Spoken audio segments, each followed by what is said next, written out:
আমরা অত্যন্ত সংক্ষিপ্ত সময়ে দুইটা আয়াতের উপরে আলোচনা করব ইনশাআল্লাহ। একটি হলো পবিত্র কোরআন মাজিদের গুরুত্বপূর্ণ একটি সূরা, সূরা আল ফালাকের একেবারে শেষ আয়াত, ওয়া মিন শাররি হাসিদিন ইযা হাসাদ।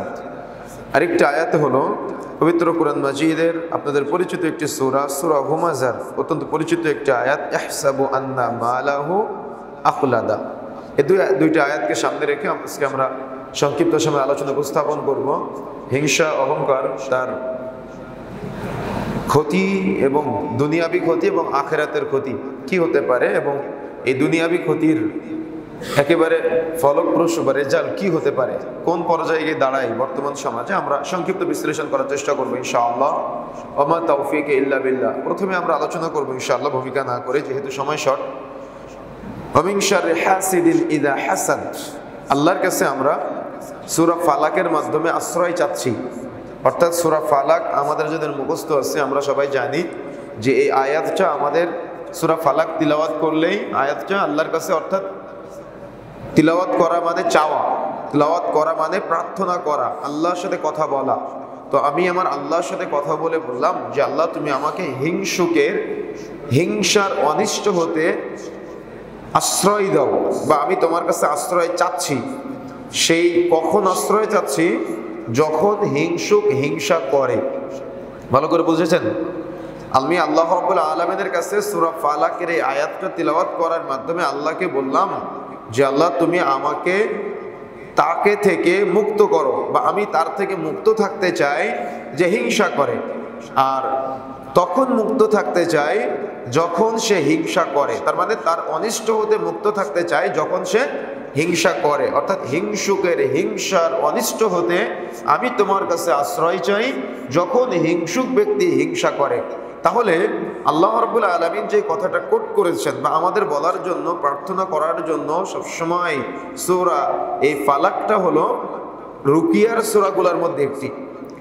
মানুষের বদনজর সত্য, মানুষের প্রতি মানুষের ব্ল্যাক ম্যাজিক সত্য, মানুষের প্রতি মানুষের খারাপ ধারণা, খারাপ চিন্তা, ছোট করা, খাটো করা, অপমানিত করা, অপদস্থ করা, এই সব কিছু হলো সত্য। আর এই যে পাপগুলা, এই পাপগুলা করে মানুষ হৃদয় থেকে। কোথা থেকে করে?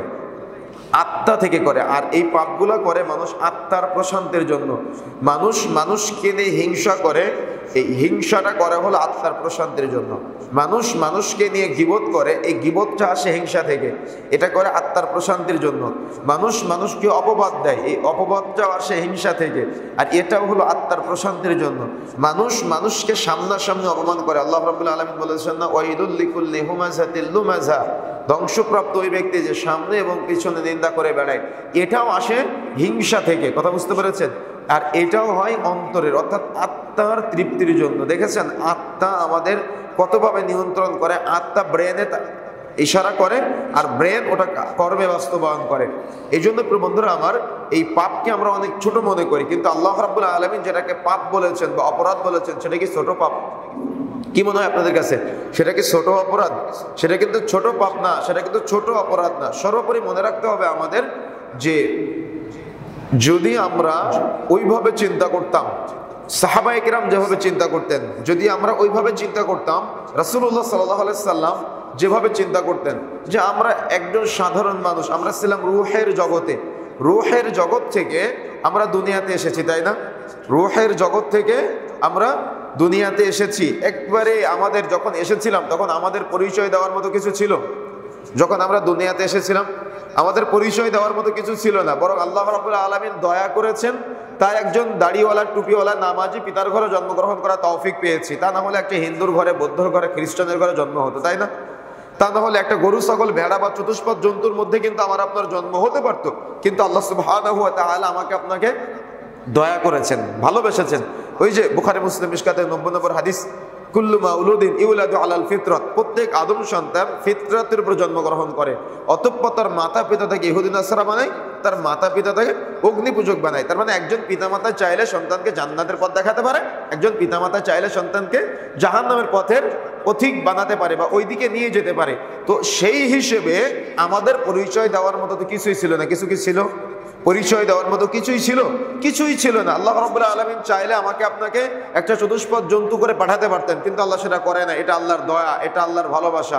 আল্লাহ রাব্বুল আলামিন চাইলে আমাকে আপনাকে একটা হিন্দুর ঘরে, বৌদ্ধর ঘরে, খ্রিস্টানের ঘরে, অমুসলিমের ঘরে জন্ম লাভ করার তৌফিক দিত, কিন্তু আল্লাহ রাব্বুল আলামিন সেটা করে নাই। আল্লাহ দয়া করেছেন, এটা আল্লাহর দয়া, এটা আল্লাহর ভালোবাসা, কিন্তু আমরা বুঝি নাই। কথা বুঝতে পেরেছেন যে আল্লাহ রাব্বুল আলামিন একজন মুসলিম হিসেবে, মুসলিম বাবা মায়ের ঘরে একেবারে জন্মসূত্রে আমাকে নামাজি পরহেজগার একজন বাবার ঘরে আমার জন্ম লাভ করার তৌফিক দান করেছেন। এটা আল্লাহর পক্ষ থেকে একটা দয়া, আল্লাহর পক্ষ থেকে একটা ভালোবাসা, যেটা আমরা না চাইতেই পেয়েছি, তো এই জন্য আমরা বুঝি না।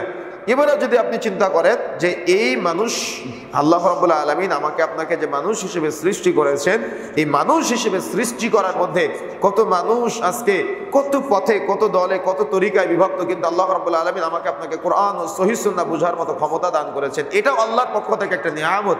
কত মানুষ আজকে হারাম উপার্জনের সাথে জড়িত, কিন্তু আল্লাহ রাব্বুল আলামিন সব থেকে বিরত রেখে আপনাকে হালাল উপার্জন করার তৌফিক দান করেছেন। এটাও রবের পক্ষ থেকে একটা নিয়ামত। আল্লাহ রাব্বুল আলামিন দেখেন আজকে আল্লাহর কত পরীক্ষা, কত মানুষ, এই যে আপনার পাশে রেল স্টেশন আছে, কত মানুষ এই রেলওয়ে স্টেশনে, তারা কত মানুষের বাচ্চাগুলা কত অসহায় অবস্থায় আছে, তারা রাতে খায়, কখনো খায় না, কখনো দুপুরে খায়, কখনো খায় না। কেন আল্লাহ রাব্বুল আলামিন তার জায়গায় আমার আপনার বাচ্চাকে রাখতে পারতেন না? আপনাকে আমাকে রাখতে পারতেন না? অবশ্যই রাখতে পারতেন, কিন্তু আল্লাহ রাব্বুল আলামিনের কাছে না চাইতে আপনাকে একটা পরিচয় দেওয়ার মতো একটা পরিবেশ দান করেছেন, তাই না?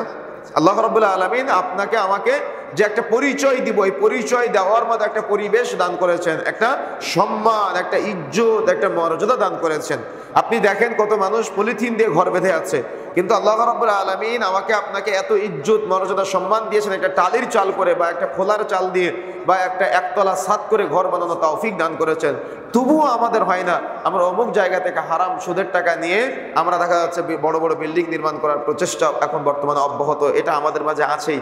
তাহলে আমি আপনি আমার আপনার অতীত ভুলে গিয়েছি, আমি আপনি আমার আপনার অতীত ভুলে গিয়ে ভবিষ্যৎ গড়ার স্বপ্নে বিভোর হয়ে আমরা একেবারে আল্লাহকে ভুলে গিয়েছি, রাসূলকে ভুলে গিয়েছি, মানুষকে মানুষ মনে করি না, সঙ্গী সাথীদের মানুষ মনে করি না, বাবা মাকে মানুষ মনে করি না, ভাই বোনদেরকে মানুষ মনে করি না, প্রতিবেশীদের মানুষ মনে করি না। তার মানে যদি আমরা অতীত ভুলে যাই তাহলে মানুষের মধ্যে মানুষত্ব বোধ থাকে না। কথা বুঝেন নাই? যদি কেউ অতীত ভুলে যায়, সে কোথায় ছিল, কোথা থেকে এসেছে, কিভাবে তার বেড়ে ওঠা, যদি মানুষ এটা ভুলে যায় তাহলে তার মধ্যে হিংসা এবং অহংকার চলে আসে। কখনো কখনো অহংকারের বশবর্তী হয়ে সে এমন কিছু আচরণ বা এমন কিছু কাজ ঘটিয়ে ফেলে যেগুলো আল্লাহ এবং ইসলাম বিদ্বেষী, অর্থাৎ আল্লাহ বিদ্বেষী, ইসলাম বিদ্বেষী, শরীয়ত বিদ্বেষী। সুতরাং এমন জঘন্য জঘন্য কিছু অপরাধের সাথে আমি আপনি, আমার আপনার সমাজের মানুষ আমরা জড়িত আছি, যে অপরাধ থেকে যদি আমরা এখনই বের হয়ে আসতে না পারি তাহলে আগামীর ভবিষ্যৎ প্রজন্ম একটা ক্ষতির দিকে ধাপিত হবে। এই জন্য বন্ধুরা আমার, আল্লাহ রাব্বুল আলামিন সূরা ফালাকের মধ্যে আমাকে আপনাকে সতর্ক হওয়ার জন্য নসিহত করেছেন, আমাদেরকে তার কাছে চাইতে বলেছেন যে তোমরা হিংসুকের, হিংসার, অনিষ্ট হতে আমার কাছে আশ্রয় চাও বা আল্লাহর কাছে আশ্রয় চাও। যখন সে হিংসা করে, মনে রাখার চেষ্টা করবেন এই হিংসা আর ঈর্ষা দুইটার মধ্যে মৌলিকভাবে পার্থক্য আছে। একটা হলো হারাম আর একটা হলো জায়েজ। একটা হলো হারাম আর একটা হলো জায়েজ। যদি আপনার অতীত আপনি ভুলে যান তাহলে কোনটা হালাল কোনটা হারাম এটা আপনি বাছ বিচার করতে পারবেন না। কিন্তু যদি আপনার অতীত স্মরণ থাকে যে আমি কোথায় ছিলাম, কোথা থেকে আসলাম, আমার বেড়ে ওঠার প্রসেসটা কি, যদি আপনি এভাবে একটু চিন্তা করেন, আপনি আল্লাহকে কেন্দ্র করে যদি চিন্তা করেন, আপনার জীবনের বেড়ে ওঠাকে কেন্দ্র করে যদি আপনি চিন্তা করেন, যদি আপনি মালিক এবং মালিকের মধ্যে পার্থক্য বুঝে যদি আপনি চিন্তা করেন, তাহলে আপনি এটা ফিল করতে পারবেন বা আপনি এটা বুঝতে পারবেন যে হিংসা এবং ঈর্ষা আজকে আমাদের সমাজে এমন কোনো পরিবেশ নেই বা এমন কোনো সমাজে নেই আজকে বাপ ছেলের মধ্যে হিংসা ঈর্ষা এগুলা কাজ করে। আজকে মা ছেলের মধ্যে হিংসা ঈর্ষা এগুলা কাজ করে। আজকে ভাই ভাইয়ের মধ্যে হিংসা ঈর্ষা এগুলা কাজ করে, অহংকার কাজ করে। আজকে স্বামী স্ত্রীর মধ্যে হিংসা ঈর্ষা অহংকার এগুলা কাজ করে। সংসার টিকে না, স্বামী স্ত্রীর মধ্যে ভালোবাসা টিকে না, মা ছেলের মধ্যে সম্পর্ক টিকে না, একজন আরেকজনকে হত্যা করে ফেলে, স্বামী স্ত্রীর মধ্যে তালাক হয়ে যায়। কত রকম বিশৃঙ্খলা আজকে আমাদের সমাজে চলতেছে। কেন এগুলা হচ্ছে? আমাদের মাঝে শরীয়তের জ্ঞান না থাকার কারণে, আমাদের মাঝে কোরআন হাদিসের ইলম, কোরআন হাদিসের জ্ঞান না থাকার কারণে আমরা এটা মনেই করেছি যে আমরা দুনিয়াতে আজীবন থাকবো। আমাদের ধারণা এমনটা যে আমরা দুনিয়াতে আজীবন বেঁচে থাকবো, কিন্তু এটা কি সম্ভব? এটা তো সম্ভব না। সবাইকে চলে যেতে হয়েছে, আমাকেও চলে যেতে হবে। আমি দুনিয়াতে যেগুলো বাস্তবায়ন করব, এগুলা যদি হিংসা এবং অহংকারের মাধ্যমে হয়ে যায়, তাহলে আমার দুনিয়াও আমি হারালাম, আমি আখেরাতও হারালাম। এই জন্য প্রিয় বন্ধুরা আমার, যে কথা বলতে চাচ্ছিলাম, যে আল্লাহর কাছে আশ্রয় চাইতে হবে এই হিংসুকের হিংসার অনিষ্ট হতে। আজকে আপনি দেখেন প্রতিবেশীর মধ্যে হিংসা, এক দোকানদার আরেক দোকানদারের মধ্যে হিংসা, বা একজন আলেম আরেকজন আলেমের সাথে হিংসা, একজন কলিগ আরেক কলিগের সাথে হিংসা, এক ব্যবসায়ী আরেক ব্যবসায়ীর সাথে হিংসা, এক রাজনীতিবিদ আরেক রাজনীতিবিদের সাথে হিংসা। তার মানে হিংসার ছড়াছড়িতে কে কাকে ছোট করতে পারে, কে কাকে খাটো করতে পারে, কে কাকে অপমানিত করতে পারে, কে কাকে অপদস্থ করতে পারে, কে কাকে লাঞ্ছিত করতে পারে, কে কার ব্যবসার ক্ষতি করতে পারে, কে কার সন্তানের ক্ষতি করতে পারে, কে কার ইজ্জতের ক্ষতি করতে পারে, কে কার মাল মর্যাদা সম্মানের ক্ষতি করতে পারে। আজকে এই প্রতিযোগিতায় মানুষ লিপ্ত হয়েছে, তাই না?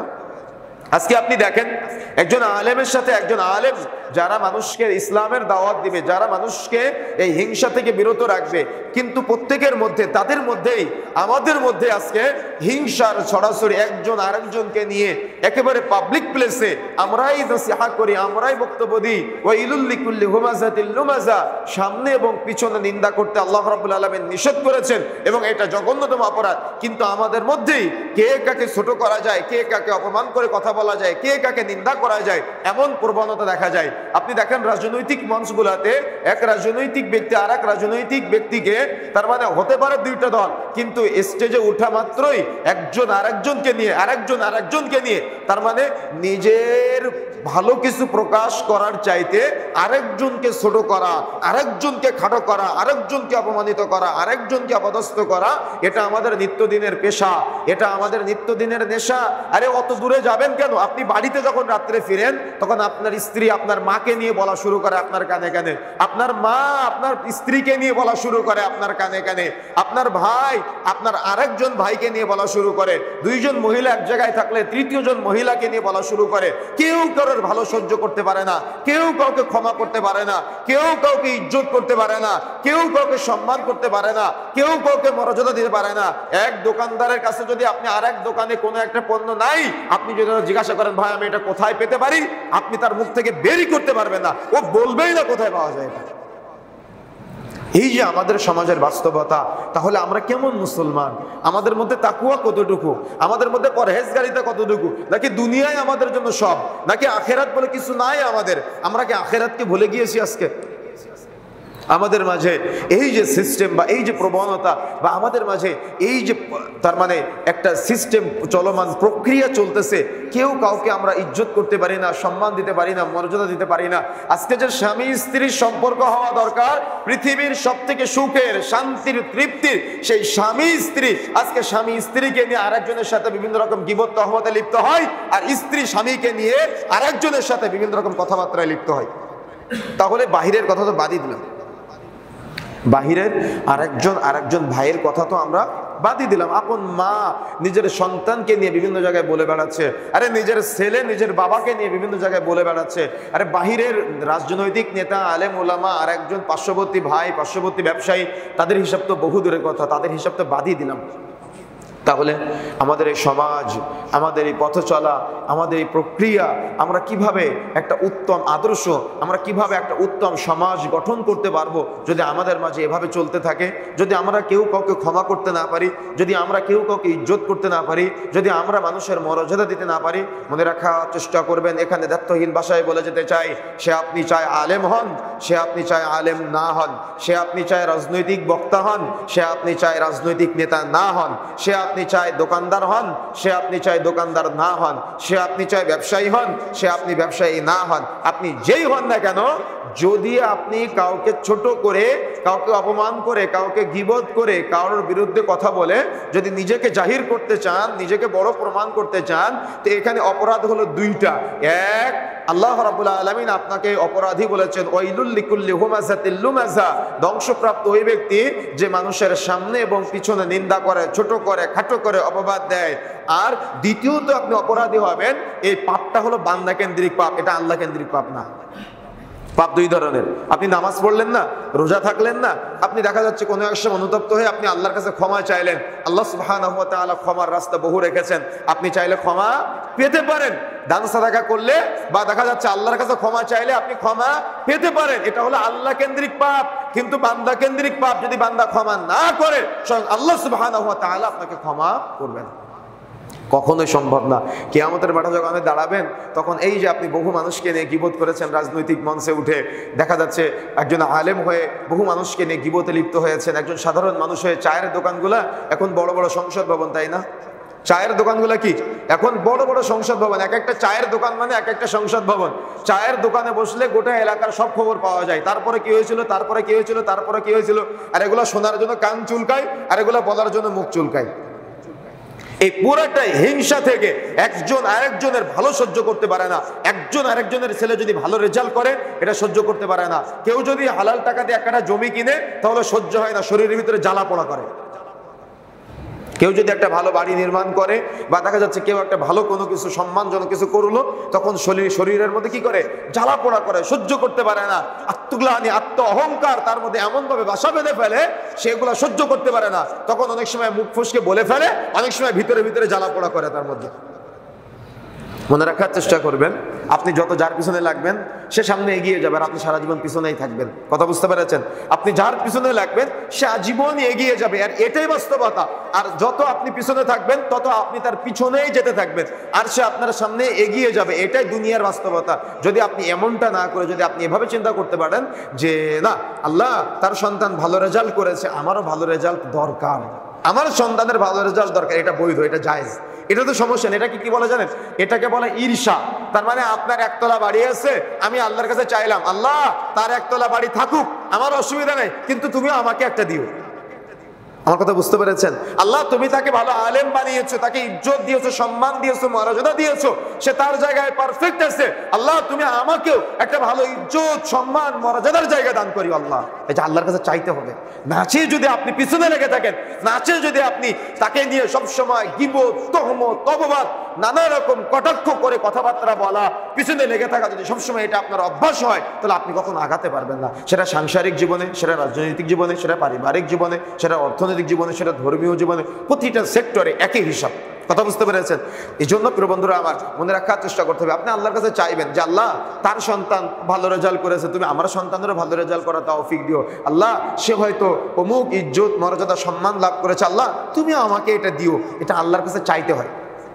কথা বুঝতে পেরেছেন? কিন্তু আপনি নাচে তার পেছনে লেগে থাকা, তাকে নিয়ে গীবত করা, তাকে অপবাদ দেওয়া, তাকে নিয়ে তহমত করা, বা দেখা যাচ্ছে তাকে ছোট করা, খাটো করা, অপমানিত করা, অপদস্থ করায় যদি সর্বদা ব্যস্ত থাকেন, তাহলে কিয়ামতের মাঠে আপনার অবস্থা কি হবে জানেন? পত্র যে আয়াতটি আমি তিলাওয়াত করেছি, সূরা ফালাকের শেষের আয়াত, এই আয়াতের তাফসীরের মধ্যে পাওয়া যায়, এবং সূরা হুমাযার 3 নম্বর আয়াতের তাফসীরের মধ্যে আমরা পেয়েছি এমনটাই। মনে রাখার চেষ্টা করবেন, যেটা মুস্তাদরাক আল হাকিম 3 নম্বর খণ্ডের 166 নম্বর পৃষ্ঠার মধ্যে আপনারা বিস্তারিত আলোচনা পাবেন এমনটাই, যে কিয়ামতের মাঠে এই যে দুনিয়াতে আজকে আপনি মানুষ সহ্য করতে পারলেন না, সহ্য করতে পারলেন না কেন বলেন তো? আত্মার জন্য। কিসের জন্য বলেন তো? আত্মার জন্য, হৃদয়ের জন্য। আপনার আত্মা এটা সহ্য করতে পারে নাই, আপনার হৃদয় এটা সহ্য করতে পারে নাই। আপনার আত্মাটা অহংকারী আত্মা হয়েছে, আপনার আত্মাটা এটা আত্মমর্যাদা সম্পন্ন, অর্থাৎ আর আত্মমর্যাদার যে লেভেল, এই লেভেল পার করে ফেলেছে।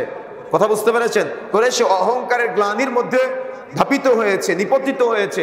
এক পর্যায়ে সে অহংকারী হয়ে যায়, হিংসুক হয়ে যায়। তখন কি হয়ে যায়? তখন সে মানুষের পিছনে লাগা, মানুষকে ছোট করা, খাটো করা, অপমান করা, পদস্থ করায় মত্ত হয়ে যায়। মানুষকে ক্ষমা করতে পারে না। যদি একটু ভুল দেখে বা একটু সমস্যা দেখে, তাহলে সেটা ফলো আপ করে প্রচার করে বেড়ায়। মানুষের পাপ দেখলে, গুনাহ দেখলে সে মানুষকে না বলা পর্যন্ত সহ্য হয় না, তার শরীরের মধ্যে কিলবিল কিলবিল করে, জ্বালা পোড়া করে, ও সহ্য করতে পারে না। সে যেই হোক না কেন, আমি হই আর আপনি হন, আমাদের সবার মধ্যে অভ্যাসগুলো আছে, আমি সহ আপনাদের সবাইকে এটা থেকে ফিরে আসতে হবে। তা না হলে কিয়ামতের মাঠে আল্লাহ রাব্বুল আলামিন আমাকে আপনাকে কেন্দ্র করে বলবে, তুমি বান্দা হয়ে আমার বান্দাকে ক্ষমা করতে পারো নাই, আজকে তোমার যত পাপ আছে। তার মানে আপনার কি মানুষের গোপন পাপ উদ্ঘাটন করা অভ্যাস না?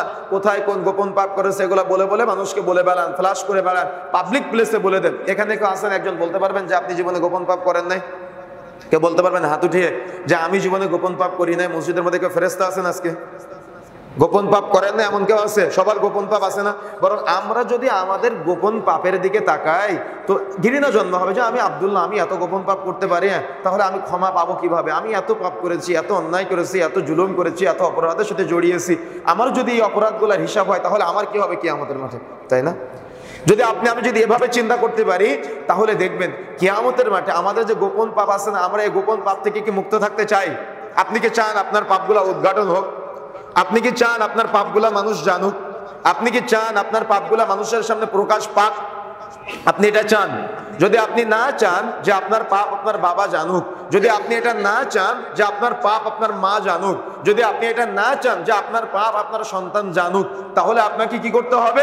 অন্যের পাপ গোপন করতে হবে, অন্যকে ছোট করা, অন্যকে খাটো করা। দেখবেন আজকে আমাদের সমাজের এক শ্রেণীর ব্যক্তি আছে, যাদের টাকা বেশি হয়ে যায়, সম্পদ বেশি হয়ে যায়, জমি জায়গা বেশি হয়ে যায়, গাড়ি বাড়ি বেশি হয়ে যায়, তখন তারা কি করে জানেন? দেখেন সূরা হুমাযার মধ্যে আসছে এটা, ইয়াহসাবু আন্না মালাহু আখলাদা। তারা মনে করে তাদের এই সম্পদ দুনিয়াতে তাদের চিরস্থায়ী করে রাখবে, তারা মনে করে তাদের এই সম্পদ দুনিয়াতে তাদের এস্টাবলিশড বানাবে। তখন তারা কি করে? তখন একজন ব্যক্তি অপরাধী, হয়তো সে অপরাধ করেছে, তখন 4-5 জন ব্যক্তি বা 10-15 জন ব্যক্তি বা 100 জন ব্যক্তির সামনে তাকে জানা তা বলে অকথ্য ভাষায় গালিগালাজ করে। আর কথা বলে কি জানেন? একটা কথা প্রচলিত আছে আমাদের সমাজে, কিছু ব্যক্তির মুখে এটা সবসময় শোনা যায়, সেটা হলো যে আমি কারোর পিছনে বলতে পারি না, আমি সামনাসামনি বলে দিই। কি আছে না? আমার কথা বুঝেন নাই মনে হয়। তাহলে হুমাজা আর লুমাজাটাকে, হুমাজা আর লুমাজাটাকে, সামনে নিন্দা আর পিছনে নিন্দাটা কি? পিছনে নিন্দাটা আপনারা সবাই বুঝেন। তাহলে সামনে যে হিংসা অহংকার থেকে আপনি মানুষের সামনাসামনি তাকে বলতেছেন যে আমি পিছনে বলতে পারি না, সামনাসামনি বলে দিই বলে তার একটা অপরাধকে আপনি বহু মানুষের কাছে প্রচার করে দিচ্ছেন, বহু মানুষের কাছে প্রকাশ করে দিচ্ছেন। কিয়ামতের মাঠের জন্য প্রস্তুত গ্রহণ করেন। কিয়ামতের মাঠে যখন আপনি দাঁড়াবেন তখন আল্লাহ সুবহানাহু ওয়া তাআলা বলবে যে তুমি বান্দা হয়ে আমার বান্দার একটা পাপ গোপন করতে পারো নাই, আজকে তোমার যত গোপন পাপ আছে সব উদ্ঘাটন করে দেওয়া হবে।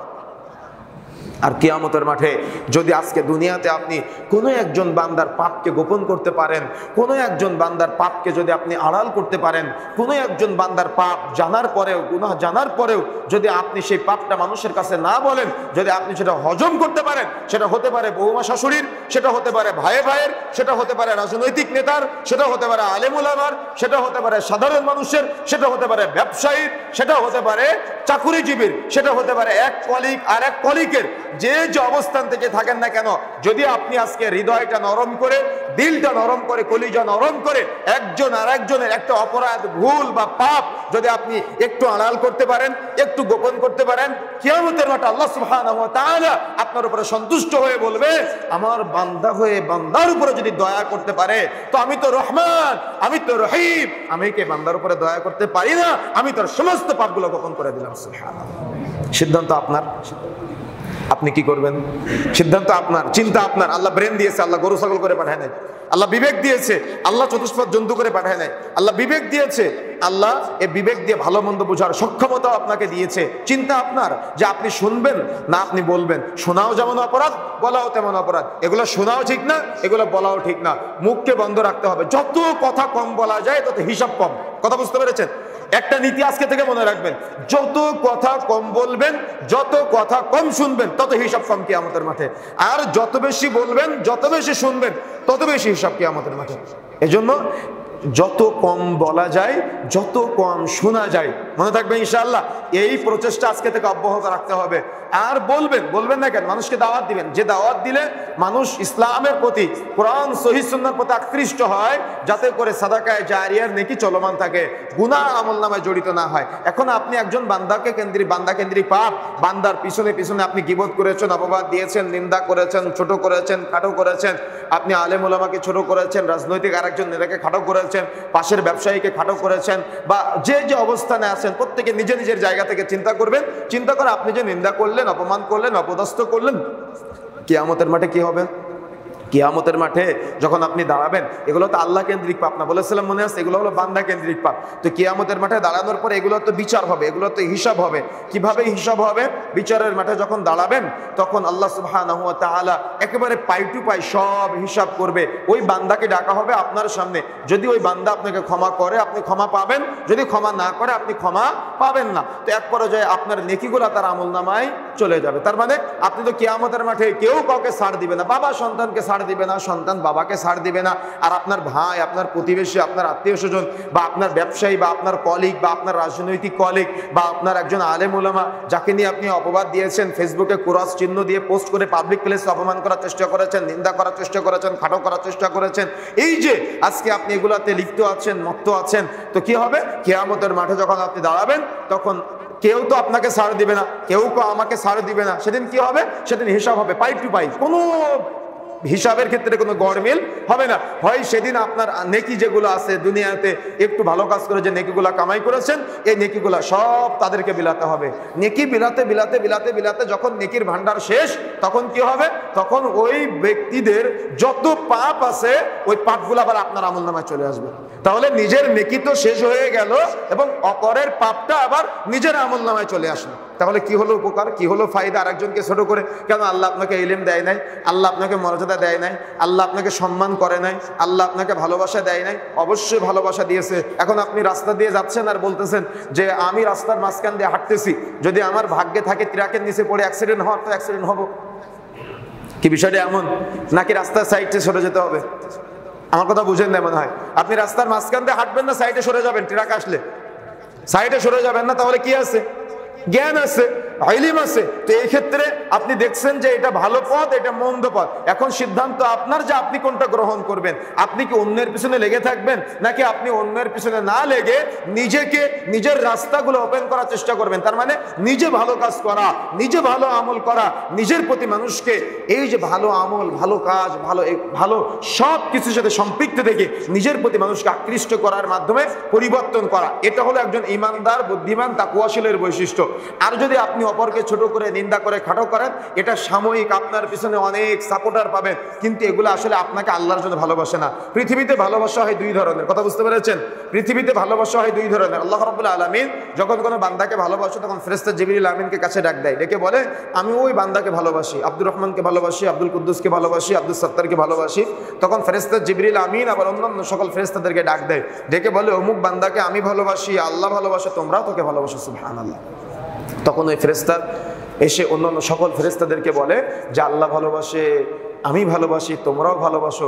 তখন ওই ফেরেশতারা ওই ব্যক্তির মাধ্যমে এমন এমন কিছু কাজ করিয়ে নেয় যার মাধ্যমে দুনিয়াবাসী তাকে ভালোবাসে, সুবহানাল্লাহ। আর এই ভালোবাসাকে মুহাদ্দিসগণ দুই ভাগে ভাগ করেছেন, একটা হলো আল্লাহর জন্য ভালোবাসা, আর একটা হলো দুনিয়াবি কোনো কারণে ভালোবাসা। কথা বুঝতে পেরেছেন? দুনিয়াবি কারণে ভালোবাসা, এগুলা আপনার পদ শেষ হয়ে গেলে এই ভালোবাসা আর পাবেন না, কথা বুঝতে পেরেছেন? বা আপনার টাকা শেষ হয়ে গেলে এই ভালোবাসা আর আপনি পাবেন না, চেহারার সৌন্দর্য নষ্ট হয়ে গেলে এই ভালোবাসা আর আপনি পাবেন না। কিন্তু যদি কোনো ব্যক্তি আল্লাহর জন্য আপনাকে ভালোবাসে, তো আপনার টাকা থাকলেও আপনাকে ভালোবাসবে, টাকা না থাকলেও আপনাকে ভালোবাসবে, আপনার জমি জায়গা থাকলেও আপনাকে ভালোবাসবে, জমি জায়গা না থাকলেও আপনাকে ভালোবাসবে। এই জন্য দুনিয়াতে আল্লাহ রাব্বুল আলামিন যে কয়দিন বাঁচিয়ে রাখে সেই কয়দিন আল্লাহর এই ভালোবাসাটা অর্জন করার চেষ্টা করেন। যদি আপনি অর্জন করতে পারেন তাহলে দুনিয়াতে উপকৃত হবেন, আখিরাতে উপকৃত হবেন। আর যদি আপনি আল্লাহর ভালোবাসা না চেয়ে দুনিয়াবি ব্যক্তিদের, দুনিয়াবি কোনো স্বার্থের ভালোবাসার পিছনে ছুটেন, তাহলে আপনি কোনো একদিন তাদের হিংসায় পতিত হয়ে, তাদের আক্রোশের শিকার হয়ে আপনাকে এলাকা ছাড়া হতে হবে, যেগুলো বাস্তবতা আপনারা দেখতে পাচ্ছেন বর্তমানে। সুতরাং যারা আমরা সামনে এগুলোর সাথে জড়াবো বা আছি সামনে, আমরা এগুলো থেকে চমৎকার একটা শিক্ষা অর্জন করতে হবে, যাতে করে দুনিয়াবি কোনো আচরণ, আখলাক যেন আমাদের দুনিয়াবি কোনো কারণে না হয়, আমাদের আল্লাহর সন্তুষ্ট যেন হয়। কাউকে ছোট করা, কাউকে মন্দ করা, কাউকে গীবত করা, কাউকে খাটো করা, কাউকে নিয়ে সমালোচনা করা, যেন এটা আমার বৈশিষ্ট্য না হয়। বিশেষ করে ইমানদারদেরকে বিশেষ করে লক্ষ্য করে বলতে চাই, আমাদেরকে ফিরে আসতে হবে। যদি আমরা ফিরে আসতে না পারি তাহলে দেখেন আল্লাহ রাব্বুল আলামিন বলছেন ইহসাবু আন্না মালাহু আখলাদা, যখন তাদের টাকা পয়সা বেশি হয়ে যায়, ক্ষমতা বেশি হয়ে যায়, জমি জায়গা বেশি হয়ে যায়, গাড়ি বাড়ি বেশি হয়ে যায়, তখন তারা অহংকারী হয়ে বলে ইহসাবু আন্না মালাহু আখলাদা, আজকে আমার এই সম্পদ দুনিয়াতে আমাকে এস্টাবলিশ করবে, দুনিয়াতে চিরস্থায়ী করবে। সে ভাবে যে দুনিয়ার আজীবন সে বেঁচে থাকবে, কিন্তু এটা সম্ভব না। আর দুনিয়ার মানুষও তাদেরকে মনে করে ব্যাপক সম্মানের, দুনিয়ার মানুষও তাদের মনে করে এরা ব্যাপক ইজ্জতের, এরা ব্যাপক মর্যাদা সম্পন্ন, এদের পিছন পিছন 50-60 জন 100 জন সবসময় ঘুরঘুর করে শুধুমাত্র দুনিয়াবি কারণে, এবং তারা তাদেরকে আর আত্মাকে কষ্ট দেওয়ার জন্য। যেহেতু আপনি আত্মার প্রশান্তির জন্য মানুষকে কষ্ট দেন আর নিজের আত্মার প্রশান্তির জন্য মানুষকে কষ্ট দেন, হিংসা করেন, গীবত করেন, অহংকার করেন, এজন্য আল্লাহ বলছেন আল্লাতী তাত্তালিউ আলাল আফইদা, তাকে এমন জাহান্নামে দেওয়া হবে যে জাহান্নামের আগুন তার আত্মাকে চূর্ণ বিচূর্ণ করে দিবে, আত্মা ফাটিয়ে দিবে, আত্মা গলিয়ে দিবে। দেখেন আল্লাহ বলছেন ইন্নাহা আলাইহিম মাউসাদা, এটা এমন জাহান্নাম যে জাহান্নামটা হলো আবদ্ধ জাহান্নাম, যে জাহান্নামের দরজাও নাই, জানালাও নাই। খোলা জায়গায় আগুন লাগলে সে আগুনের তেজ কম, তবে আবদ্ধ জায়গায় আগুন লাগলে সে আগুনের তেজ বেশি। হুতামা নামক জাহান্নামটা হলো আবদ্ধ জাহান্নাম। ফি আমাদিম মুমাদ্দাদা, জাহান্নামীদেরকে জাহান্নামে ঢোকানোর পরে দরজায় খুঁটি গেড়ে দেওয়া হবে যাতে করে তারা বের হতে না পারে। জাহান্নামের মধ্যে বিশাল বিশাল খুঁটি থাকবে, যে খুঁটির সাথে তাদেরকে বেঁধে বেঁধে শাস্তি দেওয়া হবে। এই জন্য দুনিয়াতে আপনি যাকে নির্বাচন করবেন, যাকে ভালোবাসবেন, ইজ্জত করবেন, সম্মান দিবেন, তাকে নির্বাচনের ক্ষেত্রে অবশ্যই সতর্ক থাকতে হবে, সাবধান থাকতে হবে। তা না হলে কিয়ামতের মাঠে কিন্তু তার সাথে সাথে আপনাকেও ধরা খেতে হবে। এই জন্য প্রিয় বন্ধুরা আমার, আজকে সংক্ষিপ্ত সময়ে যে কথাগুলো আমি বলার চেষ্টা করেছি, হিংসা, অহংকার, এগুলো কিন্তু অনেক জঘন্যতম অপরাধ। এই অপরাধের সাথে জড়িয়ে আজকে আমরা একেবারে দুনিয়াটের মুসলিম এক ভাই আরেক ভাইয়ের সাথে আমরা সহ্য করতে পারি না। কে কাকে নিয়ে ছোট করা, কে কাকে অপবাদ দেওয়া, নিন্দা করা, খাটো করা, এগুলোর সাথে আমরা জড়িত আছি। এই জন্য যারা আলেম ওলামা পর্যায়ে আছি আমরা, আমাদেরকে এটা থেকে বিরত থাকতে হবে যাতে করে আমার মাধ্যমে কেউ কষ্ট না পায়, কাউকে খাটো না করি। কেন আমাদের মাধ্যমে তো মানুষ শিখবে, কিন্তু আমাদের মাধ্যমে যদি এই কাদা ছড়াছড়ি, একজন আরেকজনকে নিন্দা, গীবত, অপবাদ এগুলোর সাথে জড়িত থাকি আমরা, তাহলে এটাও ফলপ্রসূ সামনে বয়ে আনবে না। এই জন্য এটা থেকে বিরত থাকতে হবে। তারপরে যারা বড় বড় রাজনৈতিক দলের নেতৃবৃন্দ আছেন, এখানে হয়তো অনেকে আমার কথাগুলো শুনছেন, প্রত্যেকেই আল্লাহর সন্তুষ্টির জন্য এগুলো থেকে মুক্ত থাকার চেষ্টা করবেন। তা না হলে কিয়ামতের মাঠে কিন্তু রেহাই পাবেন না। দুনিয়াবি সামান্য এই একটু সম্পদের জন্য, একটু ইজ্জতের জন্য, একটু মর্যাদার জন্য আপনি আখেরাত হারানোর চেষ্টা করিয়েন না। ওই ব্যক্তি কখনো সফল না যে দুনিয়ার সফলতা চায়, ওই ব্যক্তি সফল যে আখেরাতের সফলতা চায়। এই জন্য এই বিষয়গুলো থেকে আমাদের শিক্ষা নেওয়া দরকার। কোনো স্বামী তার স্ত্রীকে মনে রাখার চেষ্টা করবেন, এ ব্যাপারে সুযোগই দিবেন না আপনার মাকে নিয়ে কথা বলার, কথা বুঝতে পারেন নাই। আর বোন, শাশুড়িকে ক্ষমা করতে হবে, আর শাশুড়ি যারা আছেন বৌমাকে ক্ষমা করতে হবে। এতটুকু ক্ষমা না করতে পারলে কিয়ামতের মাঠে আপনি আল্লাহর কাছে ক্ষমা চান কিভাবে? কথা বুঝতে পেরেছেন? এই জন্য এক যা আর এক যাকে ক্ষমা করতে হবে, এক বোন আর এক বোনকে ক্ষমা করতে হবে, এক ব্যবসায়ী আর এক ব্যবসায়ীকে ক্ষমা করতে হবে। তার মানে যত প্রকার অন্যের কল্যাণ কামনা করতে হবে, অন্যের কল্যাণ চাইতে হবে। কিন্তু আমাদের ট্র্যাডিশনটা এমন, ধ্বংস কামনা করা এটা বদভ্যাস আমাদের। রাসূলুল্লাহ সাল্লাল্লাহু আলাইহি ওয়াসাল্লামকে এসে এক বেদুইন বলতেছে, মুস্তাদরাক আল হাকিমের হাদিস, তিরমিজিতে আসছে, মিশকাতেও আসছে, যে আল্লাহ রাসূল আমি দোয়া করি কিন্তু কবুল হয় না, আমি কি করতে পারি? তো তখন বলছে তুমি তোমার ভাইয়ের জন্য দোয়া করো। কিন্তু আপনি আপনার ভাইয়ের জন্য কি দোয়া করেন? যে তার ব্যবসা ধ্বংস হয়ে যাক, তার জমি জায়গার ক্ষেত ফসল জমি যা আছে সব নষ্ট হয়ে যাক, তার সন্তান যেন ভালো রেজাল্ট না করে। তো এটা কার আগে হবে? তার আগে হবে না আপনার আগে হবে? এটা কথা বুঝেন নাই? কার আগে হবে? তার আগে হবে না আপনার আগে হবে? আপনার আগে হবে। এবার যদি আপনি এভাবে দোয়া করতে পারতেন যে আল্লাহ তুমি তার ব্যবসায় বরকত বাড়ায় দাও, তাহলে কার আগে হবে? আগে আপনার হবে। আল্লাহ তুমি তার সন্তানের ভালো রেজাল্ট করা তৌফিক দাও, কার আগে হবে? আপনার হবে। কথা বুঝতে পেরেছেন? এই জন্য অন্যের কল্যাণ কামনা করবেন। অন্যের কল্যাণ কামনা করাটা একটা ইবাদত। অন্যের কল্যাণ কামনা ওই ব্যক্তি করতে পারে যার হৃদয় বড়, আর যার হৃদয় ছোট্ট, সংকুচিত, যদি অন্যের ভালো দেখলে নিজের শরীর জ্বালা পোড়া তৈরি হয়, তাহলে ভাববেন যে আপনার হৃদয় ছোট, কষ্ট। তার মানে হৃদয়টা অনেক অনেক দুর্বল, অনেক গুনাহ আছে হৃদয়ের ভিতরে। এই জন্য এই হৃদয়কে সাফ করবেন, পরিষ্কার করবেন, তা না হলে দুনিয়া আখিরাত উভয় জায়গায় ধরা খেতে হবে। আল্লাহ রাব্বুল আলামিন আমাদের সবাইকে বুঝার তৌফিক দান করুন, আমলে বাস্তবায়ন করার তৌফিক দান করুন। আল্লাহুম্মা আমিন।